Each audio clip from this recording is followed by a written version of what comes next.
Okay, good morning guys. Ayan.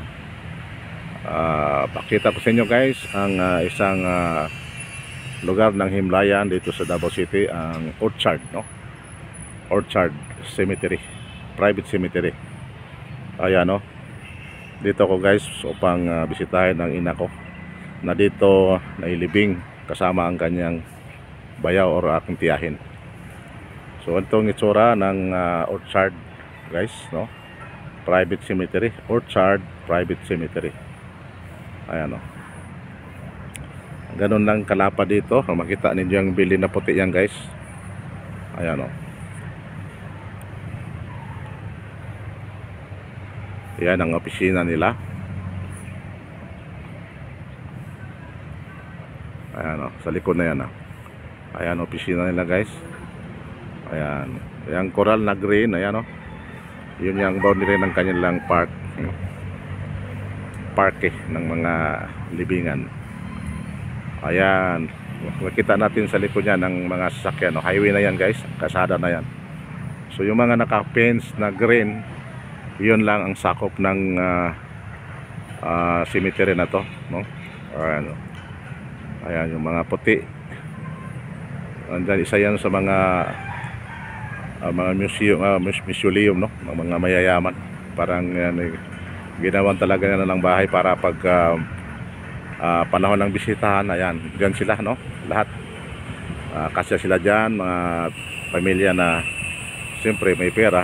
Ayan, ayan, palibot yan guys sa dito. Okay, ayan. So wala kang makita dito na nakausli, no, na libingan, kundi pantay talaga sa lupa. Ayan, no? Kita nyo yan guys, nakaputi. Yun yung mga pangalan ng nasa ilalim nito, no? Ayan, no?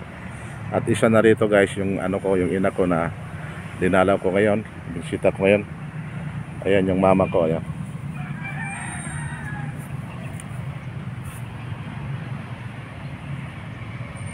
In loving memory of Silsa R. Andrade. Ayan.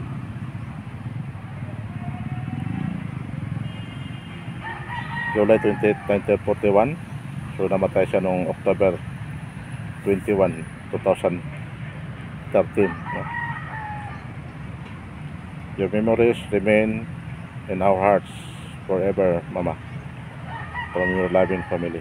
Ayan, kasabi niya yung yung kapatid ng papa ko, yung bayaw niya, bali tiyahin ko.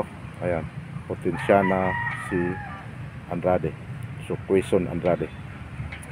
Ayan, May 19, 1935 sinilang, namatay noong December 13, 2017. Ayan, from your loving family, Tia at Mama. Ayan, nagpray kami sa inyo Mama na makapasok na kayo sa kaharian ng ating Panginoon. Always yan, Mama at aking tiyahin. Okay. Ayan, mapaka cool sa lugar na to.